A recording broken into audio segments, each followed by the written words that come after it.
জ্বালানি সংকটে গ্রাহকদের ভোগান্তি বাড়ছে। এ নিয়ে আরো খবরাখবর জানাতে রাজধানীর তেজগাঁও এলাকা থেকে যুক্ত হচ্ছেন সহকর্মী হিরণ খান। চলে যাচ্ছে তার কাছে। হিরণ, আজকের পরিস্থিতিটা আমাদেরকে জানাবেন।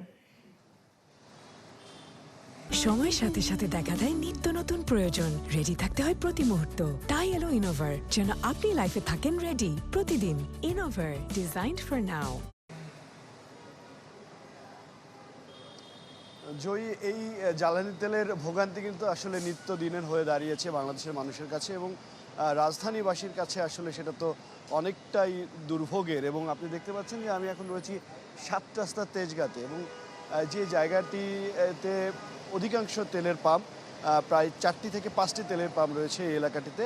এবং দেখতে পাচ্ছেন যে এই যেই তেলের পাম্পে আমি দাঁড়িয়ে আছি সেই তেলের পাম্পে কিন্তু আসলে তেল মাত্র এসেছে এবং সেটিকে ডিপো করা হচ্ছে এবং একটু পরে আমরা যতটুকু জানতে পেরেছি যে ১টা থেকে ২টার দিকে এই পাম্পে তেল দেওয়া হবে। এবং আমি একটু কথা বলতে চাই এই পাম্পের যারা দায়িত্বে আছেন তাদের সাথে। আপনারা কি পরিমাণ তেল পাচ্ছেন, আপনারা সরবরাহ পাচ্ছেন? এবং আজকে সরবরাহ অনেক ভালো। আমরা ওয়াকটেন পেয়েছি ১৮,০০০ লিটার এবং ডিজেল পেয়েছি ১৩,৫০০। এই যে আজকে অনেকটা ভালো, এর আগে কত কত লিটার করে পেয়েছেন আপনারা? কত লিটার করে পেয়েছেন? মানে এই সাম্প্রতিক সময় কি এটা অনেক বেশি নাকি? এই সাম্প্রতিক সময়ের মধ্যে আজকে সবচেয়ে বেশি বরাদ্দ পেয়েছি আমরা। আচ্ছা আচ্ছা আচ্ছা, এর আগে কত পেয়েছেন? ১৩, ১৩.৫ পেয়েছি, তারপর ৯ পেয়েছি।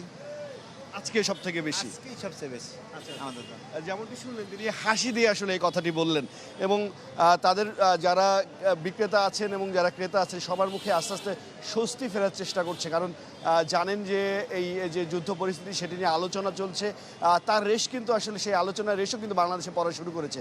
অর্থাৎ পাম্প যারা সংশ্লিষ্টরা রয়েছেন তারা বলছেন যে আজকে অনেক দিন পর আজকে তারা তেলের বরাদ্দটা বেশি পেয়েছেন। এই ছিল এখান থেকে সর্বশেষ। জয় হিরণ খান, ধন্যবাদ আপনাকে।